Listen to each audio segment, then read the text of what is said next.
Hello friends, good morning. Welcome to our channel Target with Lalan Sharma. Today we will discuss about NEET 02. तो विद्यार्थी इसमें class 12th के physics का 10 question हम लेंगे जो कि आपके आने वाले नीट के एग्जाम के लिए बहुत इंपॉर्टेंट होगा।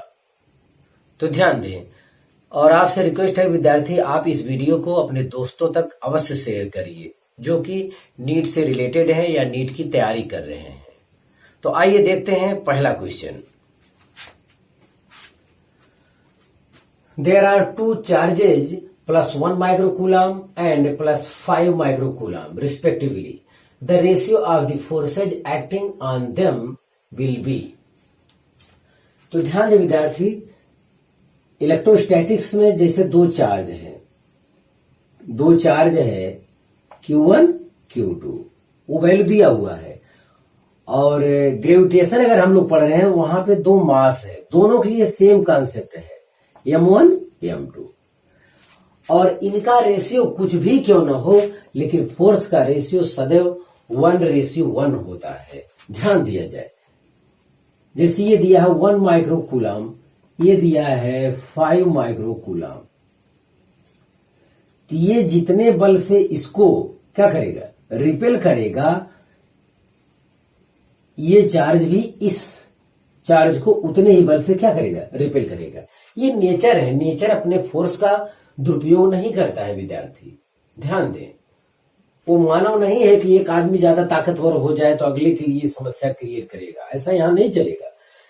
जैसे आपका चंद्रमा हुआ, पृथ्वी को जितने फोर्स से खींचता है पृथ्वी भी चंद्रमा को उतने ही फोर्स से अट्रैक्ट करती है अपनी तरफ। तो सब बराबर फोर्स से वहां पे अट्रैक्ट करते हैं। यस, तो यहाँ पे इलेक्ट्रोस्टैटिक्स में अट्रैक्शन रिपल्सन दोनों वर्क करता है और ग्रेविटेशन में ओनली अट्रैक्शन फोर्स वर्क करता है। ग्रेविटेशन में मास का रेशियो कुछ भी क्यों न हो, उनके बीच फोर्स का रेशियो ऑलवेज 1:1 होता है। ध्यान दें विद्यार्थी, तो ये कंसेप्ट है आपका, ये दिमाग में आपके होना चाहिए। क्वेश्चन नंबर 2 देखा जाए। The line AB is perpendicular and BC is parallel to the field lines, then which of the following holds good where VA, VB and VC represented the electric potential at points A, B and C respectively। इसमें आपको ये बताना है विद्यार्थी, ये figure question में दिया हुआ है, ये यूनिफॉर्म इलेक्ट्रिक फील्ड है, ये पॉइंट A है, पॉइंट B है, पॉइंट C है, इसमें कौन सा ऑप्शन करेक्ट है। तो इसके लिए कंसेप्ट है विद्यार्थी कि electric potential decreases in the direction of electric field. Electric field में जैसे जैसे हम लोग आगे बढ़ते हैं इलेक्ट्रिक पोटेंशियल कमांड डिक्रीज करते चला जाता है। ध्यान दें, तो इलेक्ट्रिक पोटेंशियल जो फार्मूला होता है V = KQ/R होता है। तो जैसे जैसे दूरी बढ़ती जाएगी इलेक्ट्रिक पोटेंशियल कमांड डिक्रीज करता चला जाएगा। लेकिन अब यहाँ देखिए परपेंडिकुलर है, ये एक ही लाइन में है, एक ही लाइन में है, तो VA और VB का पोटेंशियल सेम होगा। अब ये आगे बहुत ज्यादा है तो आगे बढ़ जाए तो इसका पोटेंशियल क्या हो जाएगा, कम हो जाएगा। तो यहां भी विद्यार्थी ऑप्शन बी इज करेक्ट। ध्यान दें, अरे भाई अगर पानी फ्लो कर रहा है, पानी उधर फ्लो कर रहा है तो इसका मतलब इधर का लेवल हाई है और इधर का लेवल क्या है, डाउन है। ठीक वही कंसेप्ट हमारे इलेक्ट्रिक फील्ड में भी लगता है। तो ध्यान दें, ये लाइन कीमती है, electric potential decreases in the direction of electric field. तो जैसे जैसे आगे बढ़ेंगे इलेक्ट्रिक पोटेंशियल डिक्रीज करेगा। लेकिन ये देखिए, ये कोई आगे पीछे नहीं है, सब एक सीध में है ये दोनों पॉइंट। तो जाहिर है दोनों स्थानों पर इलेक्ट्रिक पोटेंशियल का मान क्या होगा, सेम होगा। तो आप इसे कॉपी कर लीजिए।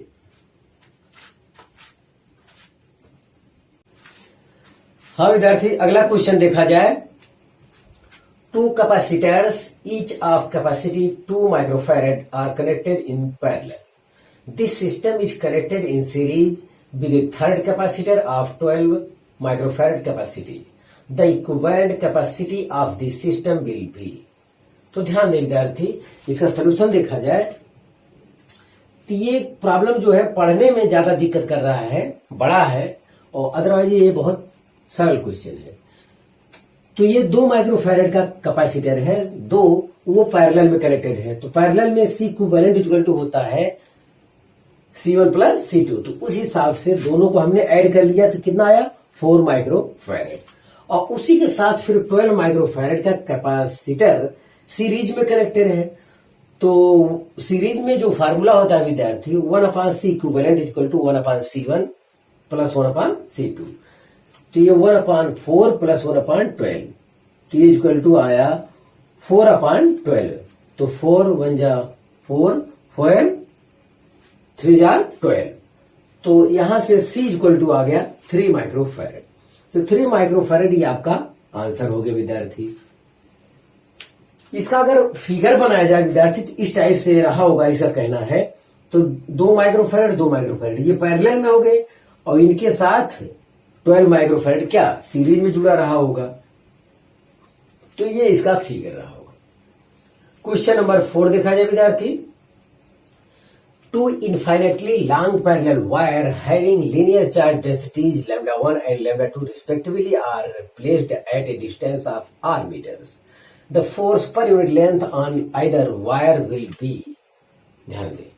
तो सॉल्यूशन देखा जाए विद्यार्थी, तो 2 इनफाइनाइट लेंथ का वायर है, इनके बीच का जो गैपिंग है वो r है, और इनका चार्ज डेंसिटीज λ1 λ2 दिया हुआ है। अब हमको जो पूछा है फोर्स पर यूनिट लेंथ पूछा है। तो मान लेते हैं कि L लेंथ पे हम ये चार्ज फाइंड करना चाहते हैं। तो L लेंथ का चार्ज क्यों मान लेते हैं अगर, तो सेकेंड वायर पर जो फोर्स वर्क करेगा F2 इक्वल टू QE1। तो L लेंथ पे अगर फोर्स हम फाइंड कर रहे हैं तो L लेंथ का चार्ज होना चाहिए। अब ये तो वास्तव में इनफाइनाइट लेंथ का वायर है, तो इनफाइनाइट लेंथ पे तो हम फोर्स लगाएंगे नहीं, ध्यान दें। तो L लेंथ पे कितना चार्ज है ये पता करिए। यूनिट लेंथ पे चार्ज है λ2, तो L लेंथ पे λ2L। तो Q के स्थान पे जो हम प्रयोग करेंगे λ2 × L प्रयोग करेंगे। यस, अब इस इनफाइनाइट लेंथ के वायर के कारण जो है इस पर इलेक्ट्रिक फील्ड कितना होगा, तो होता है 1/4πε0 × 2λ1/r।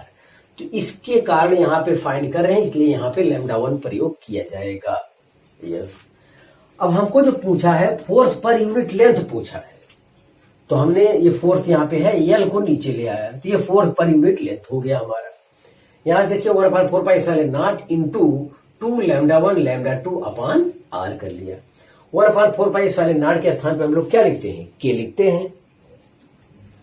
तो क्या हो गया विद्यार्थी, ये तो सेकेंड वायर पर लगने वाला फोर्स आया, सेकेंड वायर की पर यूनिट लेंथ पर फोर्स आया, और फर्स्ट वायर की पर यूनिट लेंथ पर फोर्स भी यही आएगा। तो F1/L कहा जाए या F2/L कहा जाए या F/L कहा जाए, दोनों दशाओं में ये फार्मूला क्या है, वैलिड है। जिसे F/L भी कोई कह दे फोर्स पर यूनिट लेंथ, तब भी ये फार्मूला करेक्ट है। तो ऐसे केस में यहाँ ऑप्शन बी करेक्ट होगा विद्यार्थी। तो बहुत अच्छा क्वेश्चन था ये, तो आप इसे कॉपी कर लीजिए।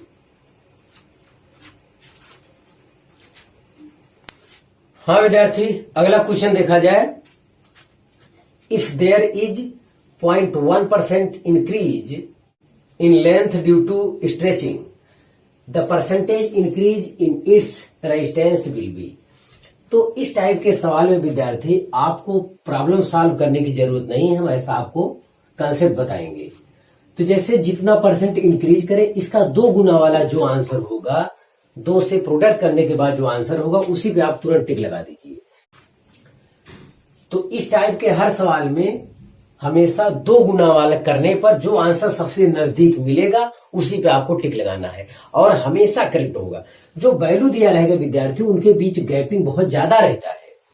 तो जैसे जब 1% या उससे ज्यादा परसेंट, किसी वायर का लेंथ 10% इंक्रीज कर दिया जाए तो रेजिस्टेंस कितने परसेंट हो जाएगा, तो 20% नहीं आएगा, 21% आ सकता है। ये चीज ध्यान दें। दुगने से थोड़ा सा ज्यादा आ सकता है। जैसे जैसे वैल्यू आगे बढ़ती जाएगी दुगने से बहुत थोड़ा सा ज्यादा आएगा, तो आपको परेशान होने की जरूरत नहीं है। उसमें ऐसा ऑप्शन दिया रहेगा जो 2 गुने के नजदीक रहेगा, 2 टाइम्स के क्या रहेगा, नजदीक रहेगा, उसी पर आपको टिक लगाना है। ध्यान दें। फिर भी इसका सोल्यूशन देख लिया जाए कि इनिशियल केस में है तो r equal to rho L upon A, और लेंथ इंक्रीज करने के बाद r डैश इक्वल टू हो जाएगा rho L dash upon A dash. क्योंकि वायर का लेंथ इंक्रीज करेगा ऐसी दशा में एरिया भी बदल जाएगा। तो ये केस आया। डिवाइडिंग इक्वेशन 2 बाई इक्वेशन 1, तो यहां से देखिए आपका ये है L dash upon A dash, ये अपान इतना करेंगे तो पलट जाएगा, ए अपान एल हो जाएगा। तो चूंकि वायर का volume after stretching before stretching वो सेम रहता है, तो A L equal to A dash L dash, तो A upon A dash equal to L dash upon L. क्योंकि जो जानकारी दी गई है हमको प्रॉब्लम में वो केवल लेंथ के बारे में दी गई है, तो ए अपान ए डैश को हटाना होगा, उसके स्थान पे भी लिखेंगे एल डैश अपान एल। तो ऐसी दशा में ये होल स्क्वायर हो जाएगा। अब लेंथ 0.1% इंक्रीज कर गया है, तो L dash equal to L plus L का 0.1%, तो इतना आया। तो एल डैश के स्थान पे ये वैल्यू रखते हैं हम लोग, तो एल से एल यहाँ कैंसिल होता है, 1 प्लस एक्स पावर एन। ये बाइनोमियल थ्योरम है, इसका जो फार्मूला होता है 1 प्लस एन एक्स टाइप से होता है। 1 प्लस एन एक्स जो यहाँ रहता है उसी में 2 पावर से क्या कर देते हैं, प्रोडक्ट कर देते हैं। तो इस टाइप का चेहरा मिला। तो एक 1 को इस तरफ ले आएंगे तो r डैश अपन r माइनस 1 इक्वल टू आएगा 0.2 अपॉन 100। परसेंटेज इंक्रीज रेजिस्टेंस चाहिए आपको, तो change in resistance upon initial resistance into 100 होना चाहिए। तो दोनों तरफ से हमने 100 से प्रोडक्ट कर दिया, तो 0.2% आया, वो ऑप्शन ए इज करेक्ट है। ध्यान दें विद्यार्थी, ये तो परसेंटेज में इंक्रीज कर रहा है। प्रॉब्लम और होता है किसी वायर की लंबाई 2 टाइम्स इंक्रीज कर दिया जाए, ये परसेंटेज में है। परसेंटेज का सवाल लगाने का तरीका अलग है विद्यार्थी, और बिना परसेंटेज वाले का सवाल लगाने का तरीका अलग है। ध्यान दिया जाए इसी पे। और प्रॉब्लम कैसे आएंगे, एक होता है r dash equal to N square R. Percentage वाले सवाल में तो हमेशा जितना लंबाई बढ़ाए उसमें 2 से आप मल्टीप्लाई कर दीजिए, उसी के आसपास जो आंसर होगा हमेशा करेक्ट होगा। 2 गुना आंसर पे टिक लगाना है। लेकिन अगर परसेंटेज का सवाल नहीं है, किसी वायर की लंबाई 2 गुना बढ़ा दिया जाए, मान लेते कोई वायर है जिसका पहले से रेजिस्टेंस कितना आर है, उसकी लंबाई 2 गुना बढ़ा दिया जाए, तो इसी फार्मूले में रखना होगा। r dash equal to N square R होता है। आप पढ़ते वक्त ये चीज मिला भी होगा, तो 2 गुना बढ़ा दिया जाए, 2 का स्क्वायर 4, तो बाद का रेजिस्टेंस कितना हो जाएगा, 4r हो जाएगा। ये आपको ध्यान देना है। लेंथ 3 टाइम्स इंक्रीज कर दिया जाए तो 3 स्क्वायर 9, तो 9r रेजिस्टेंस हो जाएगा बाद में इंक्रीज होने के बाद। तो इस टाइप से अगर कहीं रहेगा तो आप ये भी सतर्क रहिएगा। हाँ, अगला सवाल देखा जाए विद्यार्थी, the effective resistance between the point A and B is. तो इस टाइप के फिगर पर पैनी नजर रखिए, चाहे वो रेजिस्टेंस का हो या कैपेसिटेंस का। ध्यान दें विद्यार्थी, अगर 5 रेजिस्टेंस या 5 कैपेसिटेंस आपको कहीं भी टाइप से मिल जाए तो आप तिर्यक गुणा करिए, तिर्यक प्रोडक्ट करिए इनका। जैसे 6 2 जार 12, 4 3 जार 12। अगर ऐसा हो रहा है, तिर्यक प्रोडक्ट करने पर इक्वल मिल रहा है, तो बीच का रेजिस्टेंस या कैपेसिटेंस किसी भी काम का नहीं है, आपको उसे हटा देना चाहिए। जब हटा दिए तो सवाल खत्म हो जाएगा, एकदम आसान हो जाएगा। ध्यान दें, 2 ओम और 3 ओम क्या है, सीरीज में सीधे जुड़ता है, तो 2 3 5 ओम आ गया। और देखिए 4 और 6 ये भी क्या है, सीरीज में है, तो 4 6 10 आ गया। अब ये दोनों लास्ट में क्या है, पैरेलल में है, तो पैरेलल में है तो चाहे डायरेक्ट ये फार्मूला लगाइए, चाहे इस टाइप से ऐड करिए। तो 1/5 प्लस 4/10, ये हो जाएगा 3/10, तो R इक्विवेलेंट इक्वल टू हो जाएगा 10/3, या direct R equivalent equal to R1 R2 upon R1 plus R2। तो इस टाइप से ऑप्शन ए इज आपका करेक्ट है विद्यार्थी। तो यहां हमें ये कंसेप्ट बताना था, चाहे रेजिस्टेंस हो या कैपेसिटर, दोनों के लिए कंसेप्ट लगता है, बशर्ते सीरीज का फार्मूला वहां दूसरा होता है, यहां दूसरा होता है, उल्टा लगता है दोनों में। तो आप इसे कॉपी कर लीजिए।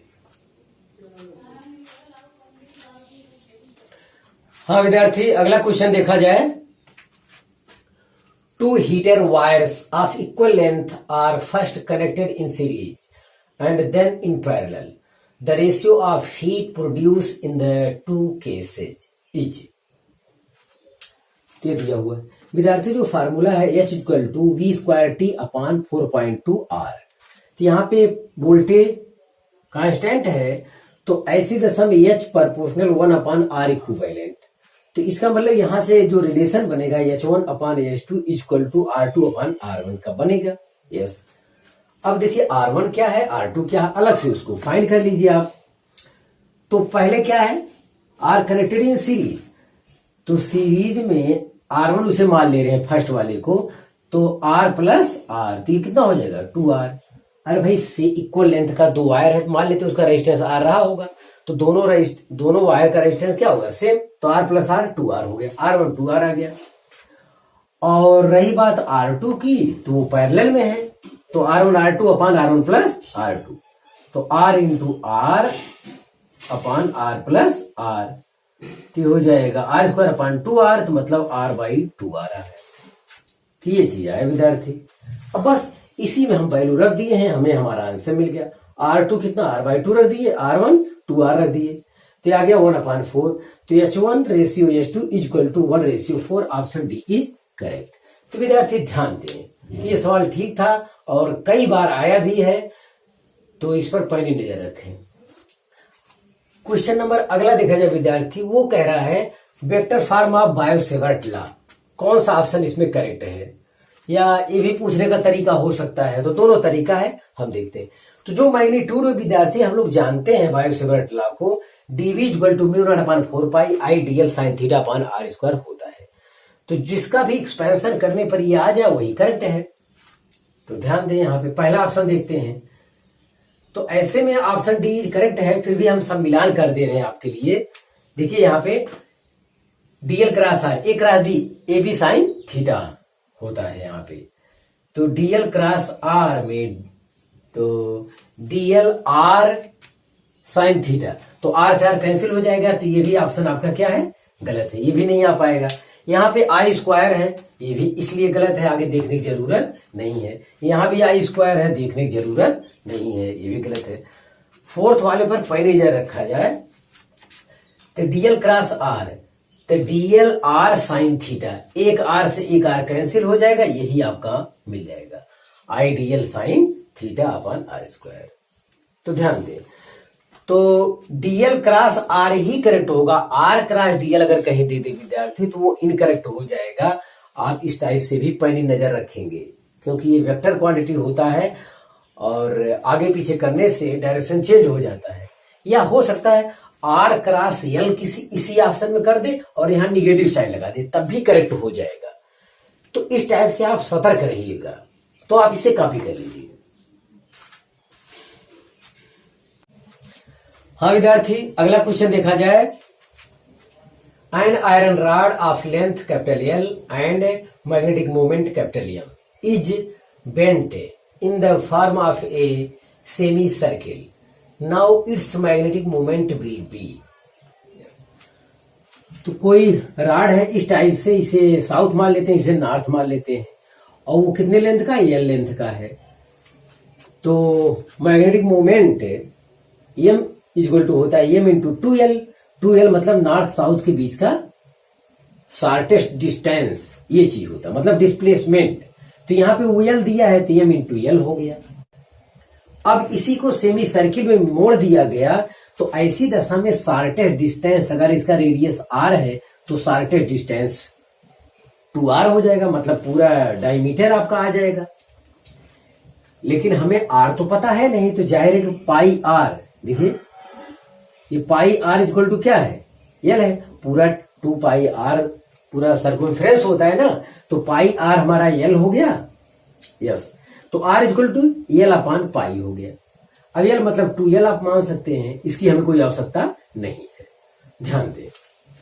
अब इसका मैग्नेटिक डाइपोल मोमेंट है, ध्यान दें, m into 2r, m into displacement, ये हो गया। तो m इंटू 2r, r कितना है, L अपान पाई, तो ये यहाँ पे हम रख दिए और 2 हमने बाहर कर लिया इधर, small m into capital L अपान पाई। अब ये स्मॉल m इंटू L क्या है, यहाँ पे देखिए स्मॉल m इंटू L क्या है, कैपिटल M, तो इसके स्थान पे हमने रख दिया कैपिटल M अपान पाई।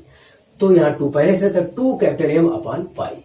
तो ये ऑप्शन बी यहाँ से करेक्ट हो रहा है विद्यार्थी। इस टाइप के प्रॉब्लम पर आप पैनी नजर रखेंगे, ध्यान देंगे, कहीं गलती भी हो सकता है।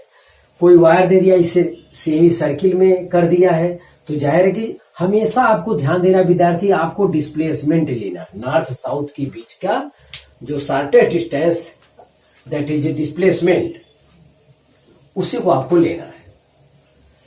हाँ, आज का लास्ट न्यूमेरिकल देखा जाए विद्यार्थी, इन ए circuit L, C and R are connected in series with an alternating voltage source of frequency F. The current leads the voltage by 45 degree. The value of C is. तो यहाँ पे current voltage से lead कर रहा है, तो जाहिर है कि XC का मान XL से क्या होगा, बड़ा होगा। तो इसके लिए जो फार्मूला है tan phi इक्वल टू होता है XC minus XL upon R। तो यहाँ XC पहले लिखा जाएगा, यस। तो tan 45 1 होता है, तो 1 इक्वल टू हो गया XC minus XL upon R, या XC minus XL equal to R। तो XC को लिख सकते हैं क्या, 1 upon 2 pi F into C। XL को लिख सकते हैं 2 pi F into L। XL equal to होता है ओमेगा L, ओमेगा के स्थान पे क्या लिखा जाता है, 2 pi F। XC equal to होता है 1 अपान ओमेगा C, ओमेगा के स्थान पे लिखा जाता है 2 पाई F। ध्यान दें। अब यहां देखिए C हमें चाहिए, तो जाहिर इसको उस तरफ कर लेना चाहिए। यहां देखिए 1 upon 2 pi F into C equal to, इसको उस तरफ कर लिए, प्लस में ऐड हो गया। तो हमें केवल C चाहिए, तो C चाहिए तो C को यहां कर देते हैं, ये नीचे कर देते हैं। तो C इक्वल टू हो जाएगा 1 upon 2 pi F in bracket 2 pi F L plus R। तो ऐसी दशा में ऑप्शन ए इज करेक्ट। तो विद्यार्थी आप इसे कॉपी कर लीजिए। हाँ विद्यार्थी, आज बस इतना ही, और आपसे रिक्वेस्ट है कि आप विद्यार्थी हमारे इस वीडियो को अपने दोस्तों तक जरूर शेयर करें और आप मेहनत से पढ़ाई करते रहें। All the very best.